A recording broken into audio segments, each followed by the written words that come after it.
Esto es Subterfuge Radio.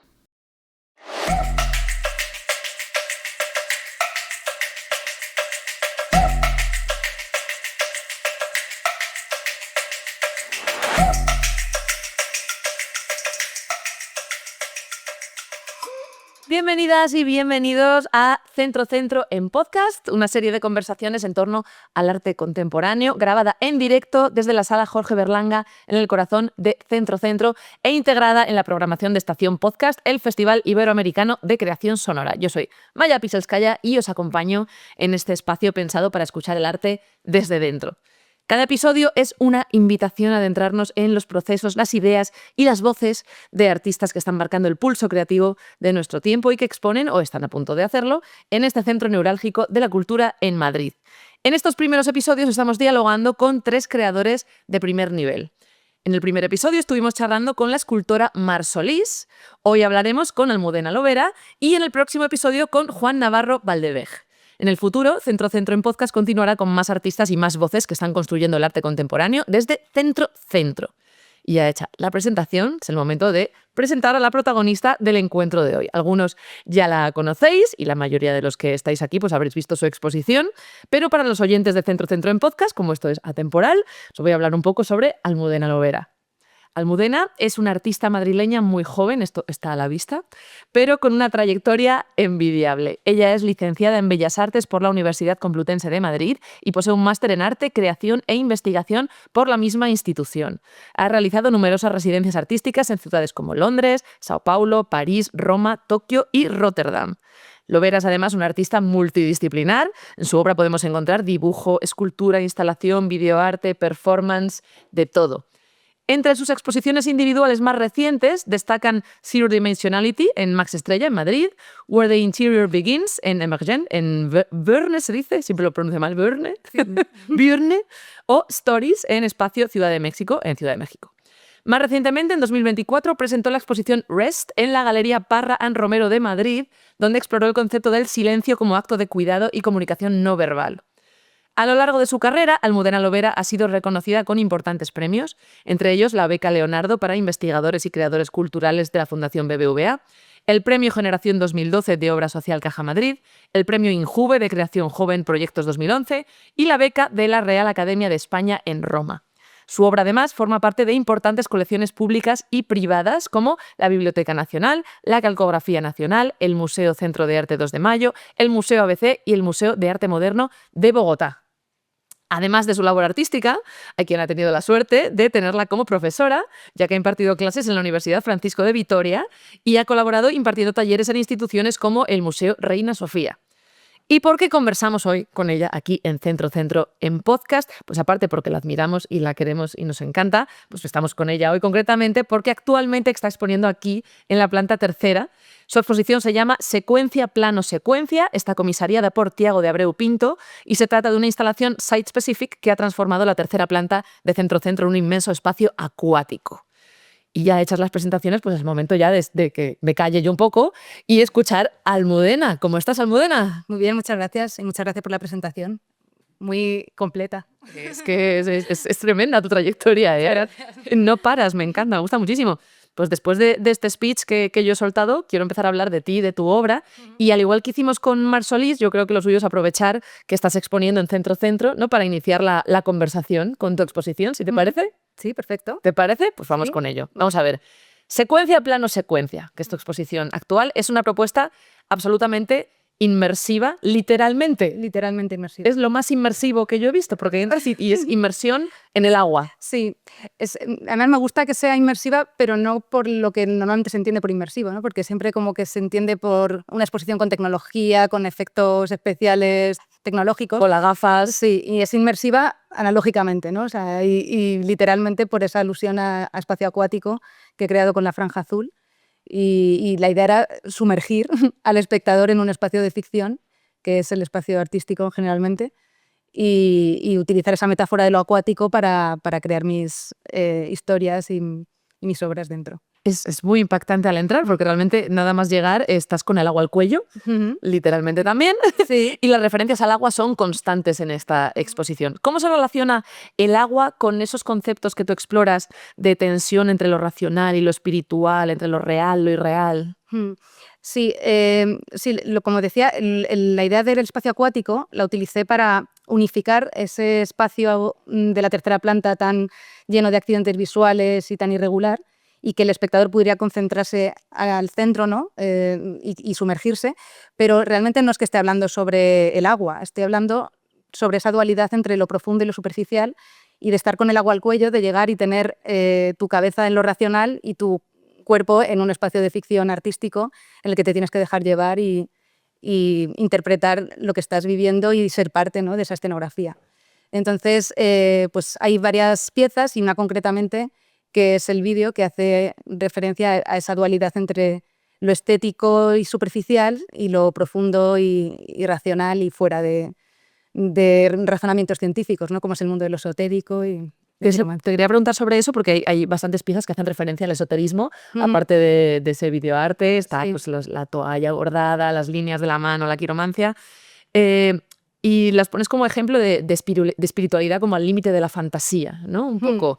¿Cuál es tu relación con el esoterismo, concretamente en tu proceso creativo? Pues realmente ninguna. O sea, mi relación, o sea, yo busco como temáticas y referencias de espacios como que jueguen con lo intangible, con lo simbólico, y me gusta crear esas dualidades, ¿no?, entre lo visible y racional y lo que se escapa de las lógicas. Entonces, en este caso he cogido el mundo de lo esotérico porque no exactamente lo esotérico, sino la lectura de las manos, porque me gusta mucho trabajar con las manos. A nivel visual, en mis dibujos siempre aparecen manos. Me parece que comunican un montón los gestos que puedes hacer, ¿no? Un dibujo, una acción de manos como que puede decir mucho más que un dibujo completo, ¿no?, solamente con las manos. Y entonces la pieza de las manos habla de la manicura y de la quiromancia. Entonces, más que me interese lo esotérico, era simplemente el uso del juego de las líneas y de trabajar con una persona que leyera las manos y que no fuera solamente una persona que las pinta o que cuida la estética, sino otra que por el reverso está hablando de algo profundo, algo que no se puede explicar científicamente y que te deja llevar, pues como el arte, ¿no?, por unas capas que no son las visibles. Esa pieza es muy impactante porque además me contaste que hubo como una química muy especial entre la manicurista y la lectora de manos. Sí, porque no había un guión. Realmente las puse a trabajar, cada una en su trabajo, ¿no?, que hace normalmente, y fue una conversación natural y espontánea que salió, y que luego yo pues ya sí que edité porque fueron 2 horas de grabación y el vídeo se quedó en 25 minutos y cogí lo más interesante, pero realmente fue la espontaneidad de ambas y la implicación que tuvieron, que fue impresionante. Sí, sí. Qué pasada. Pues en tu exposición se recorren diversos escenarios que se perciben como un ejercicio cinematográfico continuo, es sin cortes, que es algo que propicia la propia arquitectura del espacio, esa forma de herradura tan larga. Cuéntanos cómo abordas un proyecto tan peculiar cuando te lo propusieron y hasta qué punto el propio edificio te sirvió de inspiración. Pues es que la exposición empezó por el final, o sea, empezó, como digo yo, como hacer un dibujo y empezar por el marco. O sea, lo primero que vi fue la arquitectura y vi que no podía hacer una exposición con obra anterior ni meterla en este espacio porque el espacio se lo comía. Entonces fue hacer todo pensando en que era una especie de herradura que depende por el ascensor por el que subas, empiezas por uno o por el otro, y a raíz de eso empecé a pensar en que fuera como una exposición simétrica. Y también al ver que no había habitaciones estancas, ¿no? O sea, todo se contaminaba, es un plano secuencia. Y pensé en hacer obras que fueran escenografías y que el espectador fuera el que fuera activando ahí la historia y recorriéndola sin cortes, porque todas las instalaciones están contaminándose. Claro. Mientras estás viendo la primera, ya estás viendo la siguiente y la otra, y al final pues tienes como una idea total casi, ¿no?, del espacio. Y entonces pues pensé eso, primero lo de la simetría y que fuera un espacio continuo, y después me gustaba también la idea de que hubiera un eje central y ese reflejo también te generara como espectador una sensación de déjà vu, de que estás viendo el reflejo pero también hay como cosas que son diferentes, porque la propia arquitectura es simétrica pero no, o sea, los espacios en metros cuadrados y en formas también tienen algunas diferencias. Entonces, me gusta también esa idea de que piensas que estás viendo lo mismo, pero sabes que algo te está desconcertando, ¿no? Y sí me gusta, pues eso, trabajar con el espectador en el espacio, no solamente con el espacio, sino también con cómo el espectador lo activa y se genera una especie de película, ¿no? De escenografía, de actores dentro de la exposición. Claro, es que vamos con el propio título, secuencia, plano, secuencia, es una referencia directa al lenguaje cinematográfico. Y para quien no lo sepa, aunque hoy día se usa muchísimo, ya todo el mundo está harto de ver plano secuencia en todas las series, pero un plano secuencia es un único plano, es decir, no parar nunca la cámara cuando estás grabando, que se desarrolla en diferentes lugares de una misma localización o en varias localizaciones que estén interconectadas sin parar nunca. Y es un recurso muy complejo porque hay que medir al milímetro los tiempos, los movimientos de cámara y de los actores, pero se utiliza precisamente por el hecho de que todo ocurra en tiempo real, le da una verosimilitud que te sumerge en lo que estás viendo. ¿Tú cómo trasladaste esa lógica cinematográfica a tu instalación artística? Pues un poco como te digo, como imaginándome que el espectador iba a estar continuamente viendo, o sea, se le iba a revelar lo que venía después. Claro, o sea, tú tenías como que ver el tiro de cámara de la cabeza de la persona que va a entrar. Sí, y a la hora de crear la exposición, o sea, para mí fue fundamental realizar un render del espacio y poder ir, digamos, diseñando las instalaciones, pues viendo el espacio 3D y viendo cómo iba sucediendo eso y cómo unas piezas se iban metiendo dentro de la otra y cómo también la arquitectura me determinaba esas instalaciones, porque hay algunas piezas que surgieron porque había 2 columnas que sobraban y las tenía que meter dentro, o porque había unos muros que no eran simétricos y tenía que construir unos muros para generar la simetría. Entonces, con los renders iba pudiendo imaginar que eso funcionaba y que el espectador iba a tener una sensación interesante, ¿no? Porque es muy difícil trabajar el espacio cuando no es un cubo blanco o algo que te puedas memorizar bien. Yo venía aquí a ver el espacio y cuando me iba al estudio se me había olvidado. Claro. Entonces no sabía cómo plantear las obras porque tenía unas ideas de las obras, pero luego no sabía si realmente iban a estar bien en proporciones, en escala, en diálogo unas con otras. Entonces, pues eso, para mí fue muy importante poder ir viéndolo en 3D y en proporción y en escala, e imaginarme ese recorrido y que combinaran bien, ¿no? Lo que ibas viendo después y antes. ¿Es algo que sueles usar, esa herramienta, para tus exposiciones? ¿O en esta estás puesto a prueba ya? Pues normalmente hago fotomontajes. Suelo hacer fotos y manejo bastante bien Photoshop, entonces hago recreaciones bastante realistas y ya con eso me quedo como tranquila de que funciona. Pero esta vez no valía. O sea, yo hacía los fotomontajes, pero necesitaba movimiento, necesitaba poder ver que todas las vistas estaban funcionando. Claro. Y que estaban bien las medidas, porque todas las instalaciones son muy grandes y no había margen de error, ni de presupuesto ni de tiempos. Entonces, si cargaba esas medidas, tenía que ser ya. Entonces, fue bastante complicado. Cierto.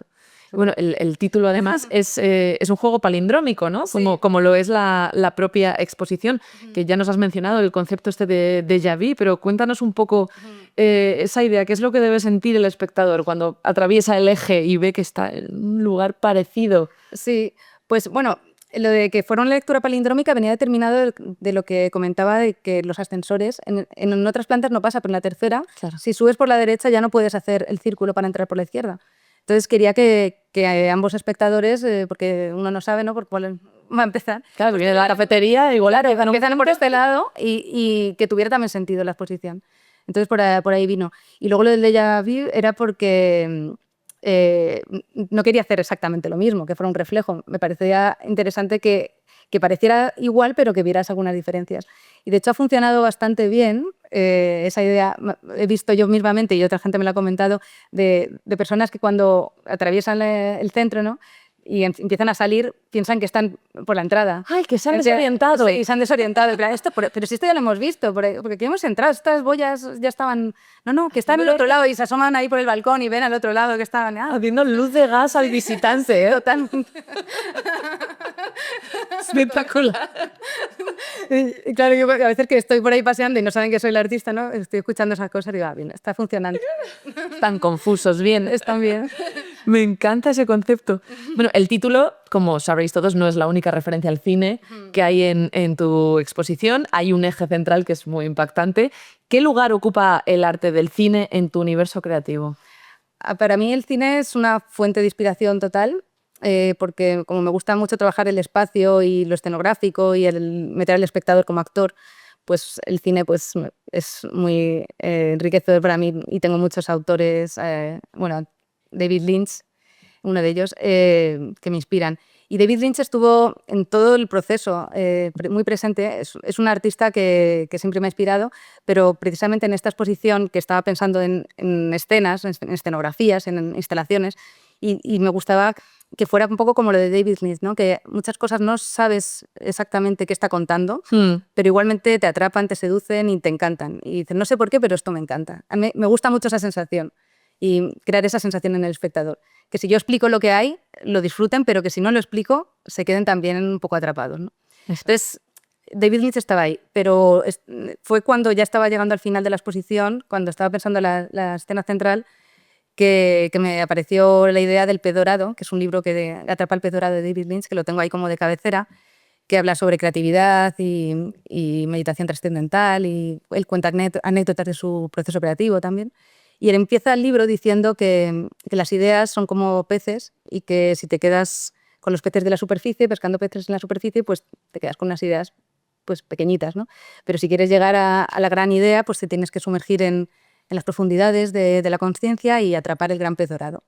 Entonces, ese símbolo del gran pez dorado encima era acuático, ¿no? O sea, es un símbolo que también está dentro de mi iconografía de la exposición, pero justo representa no lo acuático, sino lo que yo quiero, que es esta idea de lo profundo, de lo trascendental, también del proceso creativo, porque toda la exposición es un poco también un camino, un recorrido de un proceso creativo. Y llegar ahí al dorado, a ese pez que está en las profundidades de la exposición, que es justo el centro, pues fue genial encontrar esa David Lynch que para mí era un referente a nivel escenográfico, pero también conceptual, ¿no? Y luego la escenografía que creé pues también alude no solamente al Pez Dorado, sino a dos películas, bueno, una película y una serie, ¿no? A Twin Peaks por esos pasillos de cortinas y a Blue Velvet porque la cortina no es roja como en Twin Peaks, es azul, es Blue Velvet. Y hablabas además de que el recorrido es el recorrido por tu proceso creativo. Sí. Pero hay lágrimas. Hay lágrimas, porque empieza así mi proceso creativo, siempre. Siempre empiezas llorando. Y la gente que me conoce lo sabe muy bien y me sufren. Nada más entrar, hay unos lagrimones brutales. Y pequeños son. Sí. Cuéntanos esto. Pues a ver, yo soy muy perfeccionista, me cuesta mucho tomar decisiones y siempre tengo muchísimas dudas y desconfío mucho de mí misma hasta que ya termino. Y entonces, pues empieza así, con mucha frustración y al final tomando decisiones porque ya me pilla el toro, no porque esté completamente convencida de que mis ideas son las mejores. Entonces, pues sí, no puedo evitarlo y siempre, aunque sepa que al final casi siempre lo consigo, no puedo evitar empezar un proceso sufriendo. Así que al final también, yo qué sé, creo que hay otra obra que habla de la melancolía y también está muy asociada al proceso creativo el estado de melancolía. O sea, no solamente por frustración, sino también la tristeza y la soledad también te genera un estado melancólico creativo. Y bueno, pues esas lágrimas pues, están ahí al inicio. El comisario dice que es como entrar por los ojos del artista, que también, porque son unas cortinas, ¿no? Son como dos carriles de lágrimas representadas con las boyas de sal. Y bueno, y eso, y el final central es llegar al dorado y que hay un final feliz ahí, ¿no? Se llega a la gran idea. Bueno, y con el juego palindrómico, cuando te vas también hay lágrimas, pueden ser ya de alegría. Sí, claro. De emoción. Claro, ya cuando vuelves, es la alegría, sí, puede ser así, interpretados. Yo me voy a lo positivo. Sí, por favor. No, yo ahora también, estoy muy claro. Debes estarlo, sí. Claro que sí. Y en muchas de tus obras hay una dimensión como coreográfica, casi escénica, como nos has dicho. ¿Y tú dirías que hay algo de guión y de puesta en escena en tu forma de construir imágenes o de construir recorridos? ¿Eres un poco directora de cine, aunque no estás haciendo videoarte?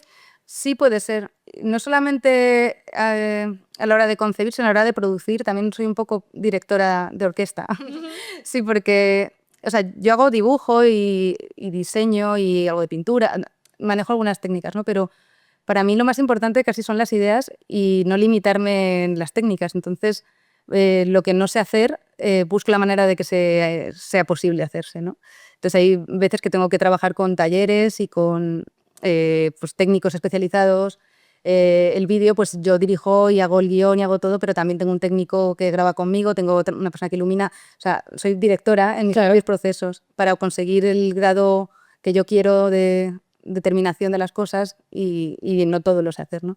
Entonces, sí, y en mi propio en mi propia obra, pues también un poco, porque como creo estas escenas y estas instalaciones, y también un poco dirijo al espectador, porque me gusta dirigir al espectador, aunque luego el espectador interprete lo que quiera, pero le considero una persona activa y que completa la obra. Entonces, sí que suelo ser un poco guionista de mis exposiciones. Juegas un poco a los Sims con nosotros, ¿no? Un poquito.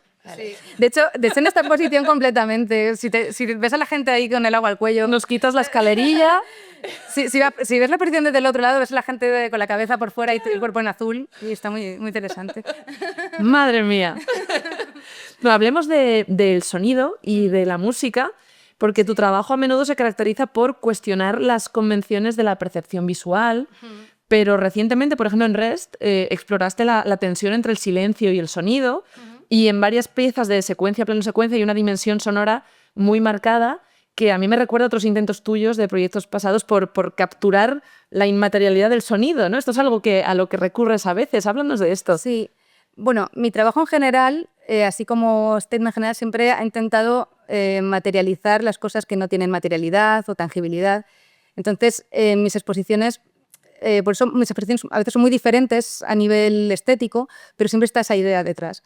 Entonces, pues en la exposición Rest, concretamente me centré en darle un espacio físico al sonido y al silencio, porque el silencio también es sonido. Y es un concepto que ha inventado el ser humano para dar nombre a algo que nunca va a poder experimentar, porque mientras vivamos y respiremos no podemos tener un silencio absoluto, ¿no? Entonces, esa idea de imposibilidad de silencio y de imposibilidad de visibilizar el sonido como algo estético, pues fue lo que me movió en esa exposición, y toda esa exposición la llevé a cabo con dibujos y performance y una escultura, y lo que quería era eso, como materializar tanto las sensaciones de silencio en una cámara anecoica, que eran los dibujos, como materializar, por ejemplo, el sonido como un elemento que se pudiera conservar en botes de conserva, o materializar como una especie de polvo, que eran esos botes que hice ahí. Pero aquí materialicé el sonido, también una canción, pero en vez de en dibujos en frascos de conserva, en esa pieza que sale de las ondas de agua y que es una forma de onda, y relaciona esas dos ondas, ¿no? La del agua y la del sonido, que son ondas que se expanden. Y en esta exposición, pues concretamente también cogí una canción melancólica, que es la de Teardrop de Massive Attack, y que representa como una especie de constante vital también, ¿no? Que sale ahí de las ondas del agua. Pero eliges un fragmento en un extremo y un fragmento en el otro. ¿Por qué eliges cada fragmento? Pues por esta idea de la simetría casi, pero no. Porque la instalación es prácticamente igual, pero cambia eso. Tiene que haber un ligero cambio siempre. Y realmente es continua, o sea, es el mismo trozo, es un trozo de la canción partido en dos y puesto en cada una. Pero realmente es un fragmento muy breve. Es la parte inicial, que la canción empieza con unas notas como que parecen una constante vital, y por eso tiene esos altibajos. Y también recuerdan como a los latidos del corazón, es muy emocional también. Entonces, esa parte es la que está ahí representada. Qué bonito, me gusta muchísimo esa pieza. Es mi obra favorita de la exposición. ¿Sí? Sí, es muy bonita. Sí, y es la más peculiar porque está determinada por dos columnas. Sí. Abracé dos columnas creando ese estanque negro. Claro, es una piscina negra, muy inquietante. Muy bilis negra, de melancolía. Y bueno, y que también para mí representa como el universo acotado. O sea, hay una cosa que no hemos hablado, pero la exposición, la idea de la piscina, también viene de una imagen que hice hace tiempo, que se llama Donde comienza el interior, que era una piscina invertida. El agua estaba por fuera, al infinito, expandiéndose, y dentro, en vez de haber agua en la piscina, había un universo acotado. Entonces, en la exposición hay esos dos espacios están. La piscina negra es el universo acotado y la azul es la otra que vemos al lado. Y entonces, bueno, por eso la piscina negra para mí tiene muchos mensajes, recoge muchas ideas de mi obra. y es como la obra quizá más completa en todos sus mensajes y más redonda de la exposición. Tienes también una obra que creo que decía que no hay nada más vacío que una piscina vacía, ¿no? Sí. Que le das muchas vueltas a... Es una frase de Raymond Chandler, de su libro El largo adiós, y que me encantó. Y en una intervención en un espacio abandonado, que hizo una intervención en un contador de agua, creó también una pequeña piscina con ese subtítulo que parecía como si fuera una televisión, también como un subtítulo. Y era la frase de Raymond Chandler. ¿Va a haber más piscinas en el futuro? Seguramente. Sí. Seguramente. Me encanta, a mí el tema de las piscinas me encanta. Pues espero que haya Es más que me piscinas. parece, sí, me gusta mucho como elemento simbólico, es muy evocador. Y cuando está vacía, como pierde todo su simbolismo, o sea, pierde toda su funcionalidad, pues se crea un espacio muy poético y luego tienes esta idea también de los azulejos. Yo estoy muy obsesionada por las cuadrículas, es algo que aparece en toda mi obra también. Sí. Y ese alicatado de las piscinas, pues también me encanta. Es como también una manera de eso, de racionalizar o de intentar manejar lo inmanejable. Y es algo que también trabajo mucho en mi obra. Esa idea de, con el dibujo técnico, con los elementos geométricos, intentar razonar lo que no se puede razonar. Esto fuera de tema, pero en Colonia hay un hotel que el restaurante está hecho como en un antiguo spa y desayunas dentro de una piscina. Con las paredes de azulejo, el suelo azulejo, lo he reservado para agosto porque me obsesiona eso. Claro. Te mandaré fotos, mira dónde estoy. Y por favor. Es que las piscinas vacías tienen una cosa muy mística. Sí, sí. Pues nada, el dato que te doy. Mi próxima entrevista en una piscina vacía. ¡Buah! Bueno. O sea, no me lo digas 2 veces, ¿eh? Me vuelvo loca. Bueno, ahora quiero hablar de la incomodidad, porque en secuencia, plano secuencia, hablas de la incomodidad del ser humano en el agua y en el espacio exterior. Has hablado de él en otras obras tuyas. Sí. ¿Debe el arte en general y tu obra en particular sacarnos de nuestra zona de confort? Pues sí, ¿no? Yo creo que sí. O sea, yo creo que el arte es un espacio de ficción en general. Por eso la idea esta de lo esotérico y la lectura de mano.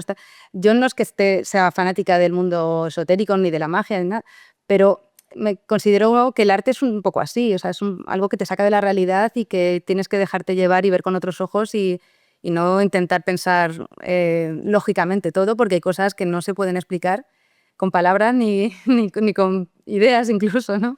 Que están ahí Entonces, sí, no sé, o sea... ¿Te gusta inquietar? Me gusta inquietar y me gustan los artistas y los referentes que generan eso, como decía lo de David Lynch, ¿no?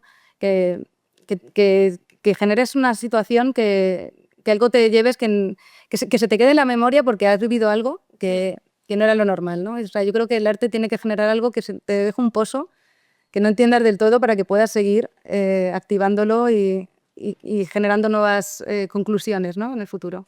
¿Te gustaría activar un proceso de razonar esto que he visto, aunque no lo haya entendido del todo? Sí. Y eso que yo soy muy racional. O sea, por eso yo tengo una pelea conmigo misma, porque por un lado intento siempre atarlo todo y tener todo muy claro para ya estar convencida de que la obra está cerrada, y a veces cierro de más. Y precisamente yo como espectadora lo que me gusta es cuando no está muy cerrado. Claro. Entonces es una lucha personal que tengo de hasta qué punto tengo que frenarme y no intentar pensar demasiado o contar demasiado. Claro. Cuando sobrepiensas, si lo que quieres es que el espectador se... Claro, es complicado. Sí, y de hecho en la exposición hay la pieza de la piscina negra está muy cerrada, tiene todo muy pensado, pero al lado está la piscina azul. Sí. En ambos lados, y justo lo contrario, ahí justo hice eso. Me dejé llevar por elementos mucho más abiertos, es un espacio mucho más onírico, más surrealista, y no se puede explicar tanto como lo otro, o al menos al mismo nivel. O sea, puedes sacar muchas más conclusiones personales cada espectador y no hay una explicación mía tan cerrada. Ahí me sorprendió, de hecho, porque cuando me hiciste la visita a mí y me ibas contando y todo era muy medido, y llegamos a la piscina y te dije...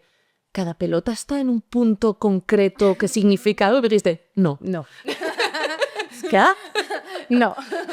Eso no. No. Y tampoco puedo explicar muy bien por qué está una bolera ahí. O sea, me obsesionan los bolos desde hace siempre, me gusta mucho la estética de los bolos, me gustan las piscinas, entonces fui generando como conexiones formales y poéticas entre objetos y elementos que están ahí en mi imaginario pero no está todo tan pensado como en la obra de La piscina negra, que sí que todo tiene un porqué. Claro.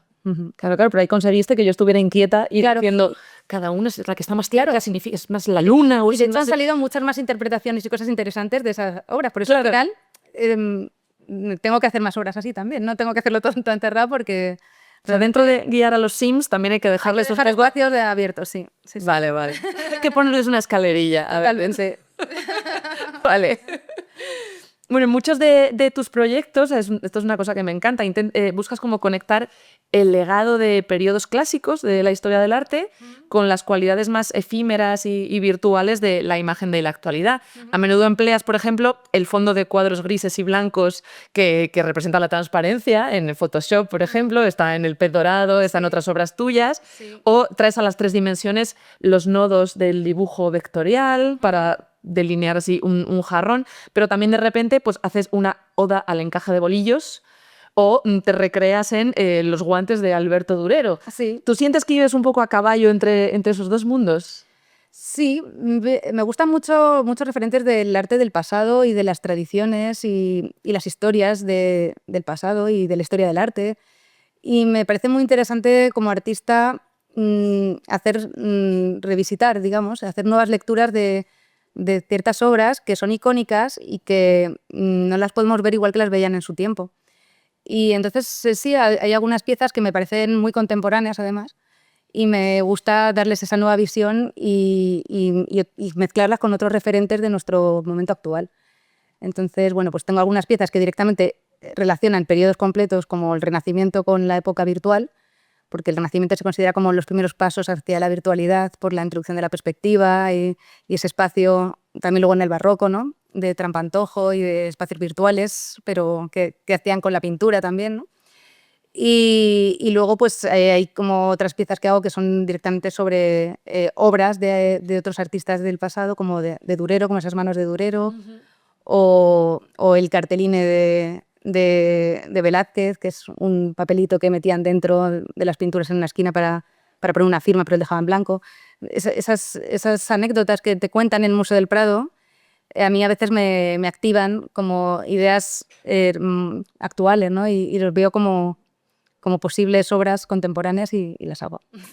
Sí. La de las manos de Durero me parece especialmente genial, una genialidad, porque además en ese autorretrato era cuando él quería decirle al mundo, soy artista, no soy artesano. Claro. Estas manos con guantes son de artista. Claro, y eran unos guantes de lujo. Claro. Pero claro, yo analizando esa pieza, resulta que en los guantes y en otras partes de la pintura, pero sobre todo en los guantes, él dejó sus huellas dactilares. Entonces, claro, yo cuando vi eso me pareció... o sea, empecé a verlo como con ojos del presente, ¿no? Como esos guantes que están preparados para tocar pantallas. Y dije, las huellas estaban por fuera y además los guantes normalmente se utilizan para no dejar huella y que estuvieran pintados con sus huellas por fuera me parecía como muy conceptual.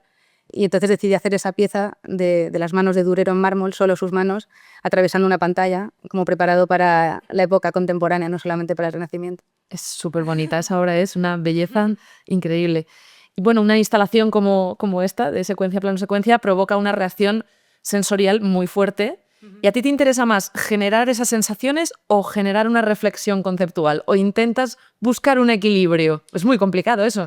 Yo intento el equilibrio. Y sí, como decía, a mí me gusta que las piezas tengan un potencial estético que te atrape y que luego cada cual, según su nivel y su interés, pueda llegar a muchas capas, ¿no? Entonces, por eso, en mi obra pretendo siempre que haya un aspecto visual fuerte. Aquí empecé con la idea de la piscina, concebir toda la exposición como una especie de escultura gigante o gran instalación, pero que luego tú puedas ir escarbando y llegando a muchos niveles de profundidad, ¿no?, y de conceptualidad.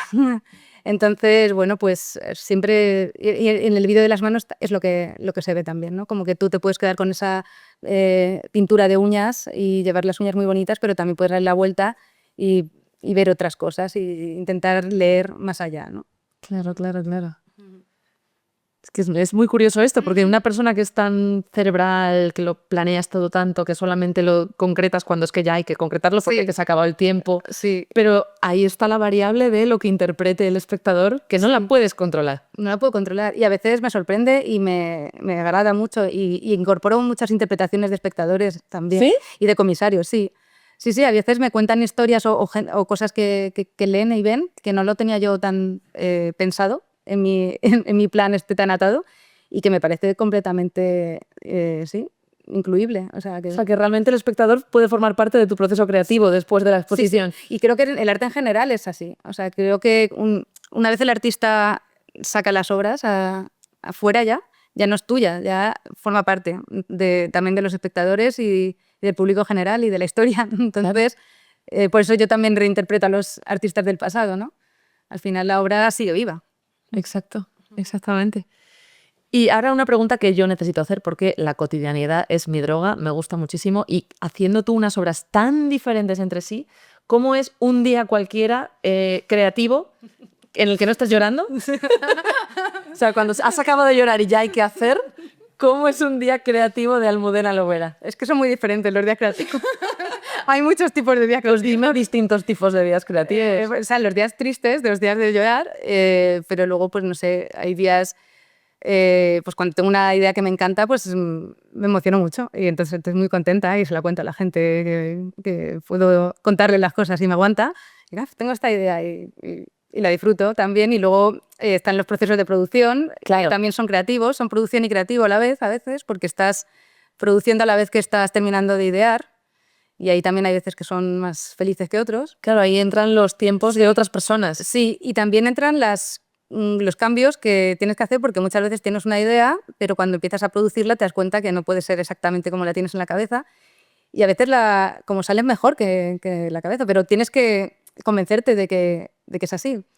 Yo ahora eso lo llevo mejor, pero cuando empezaban, si lo quería de una manera tenía que ser así, si no me frustraba. Y ahora ya soy un poco más flexible y a veces te sorprende que en el proceso puede cambiar y que no está tan mal, que a veces sale hasta mejor. Claro. Así que...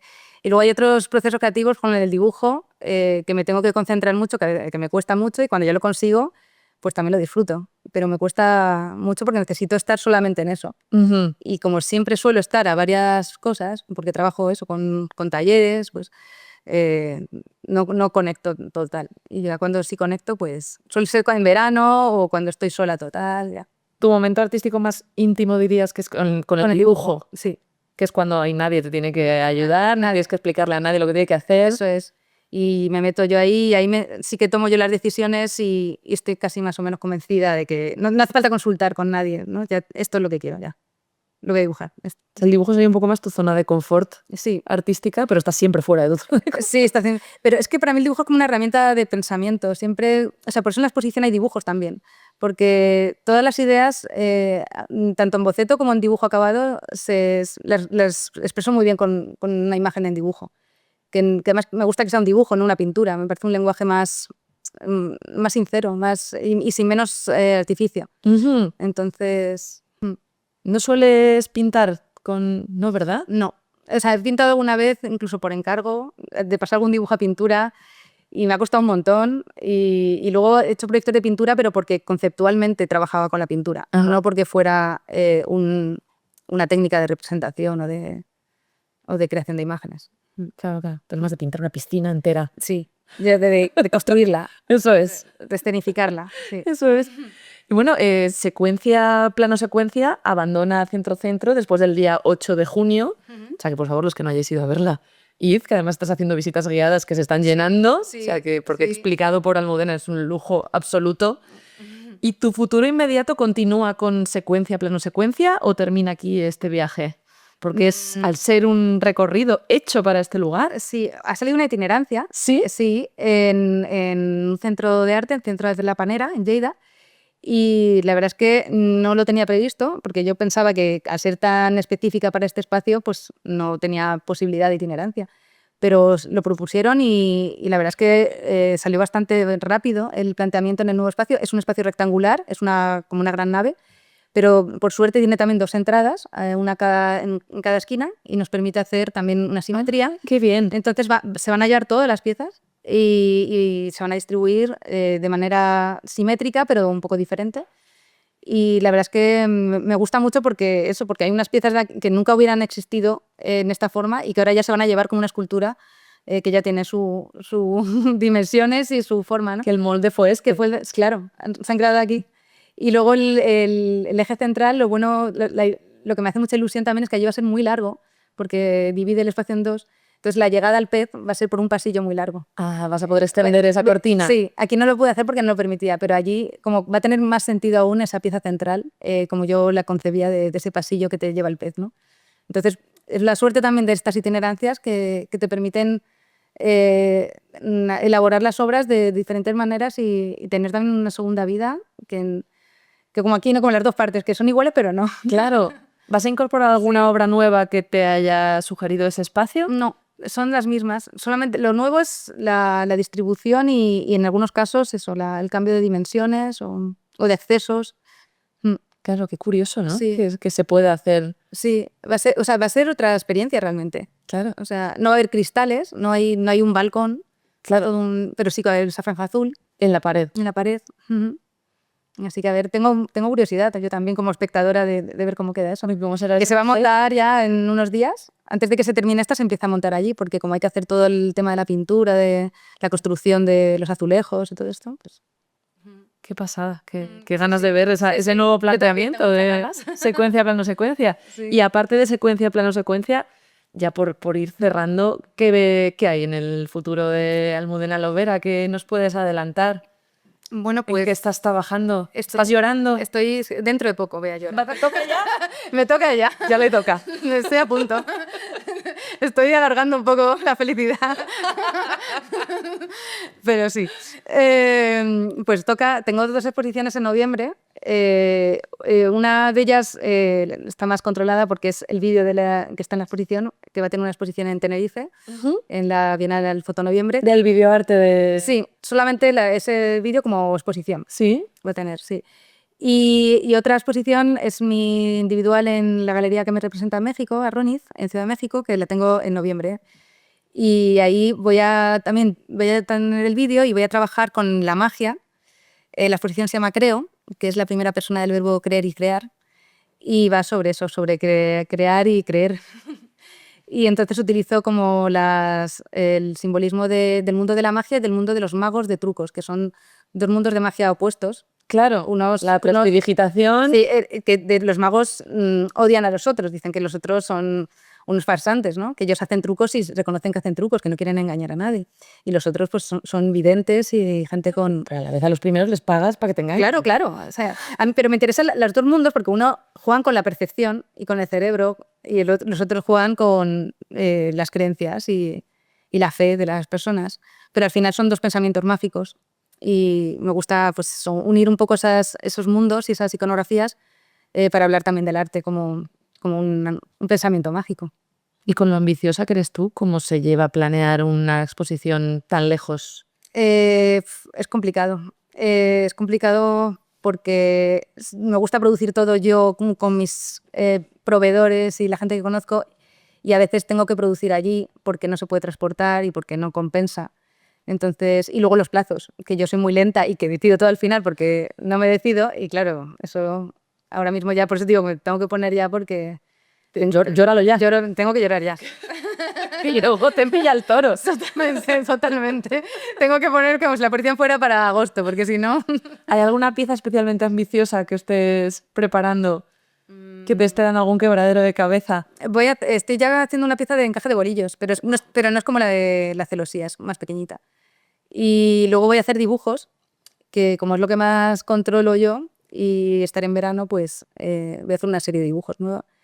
Pero también me da quebradero de cabeza, porque sean bien.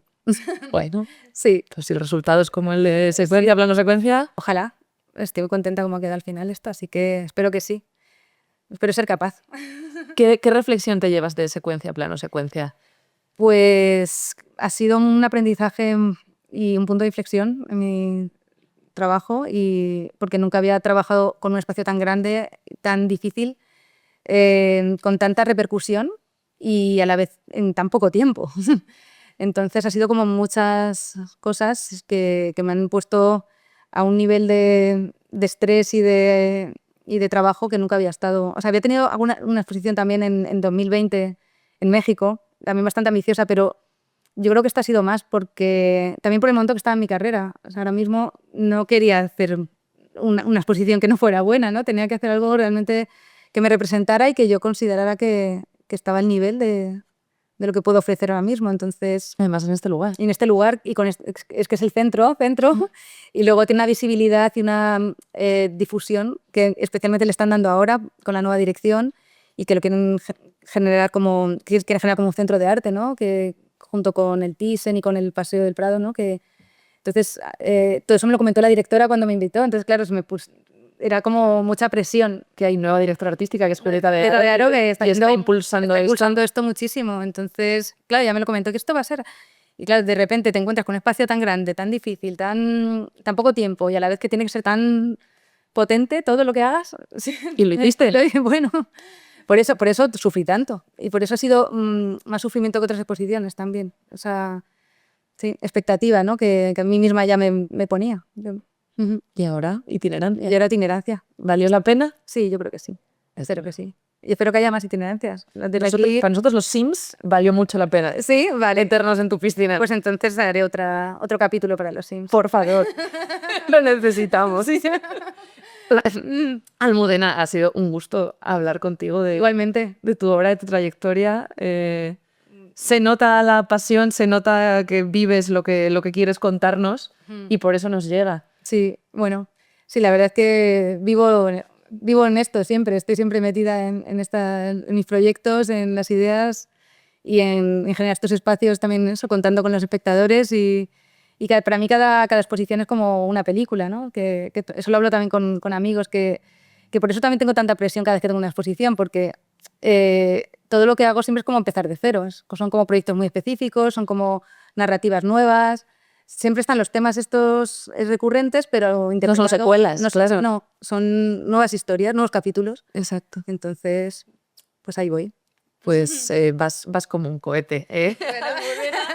Y te lo agradecemos mucho, tus fans. Muchas gracias. Vale, muchas gracias por esta charla conmigo hoy, de verdad, en Centro en Podcast. Ha sido un gustazo. A ti.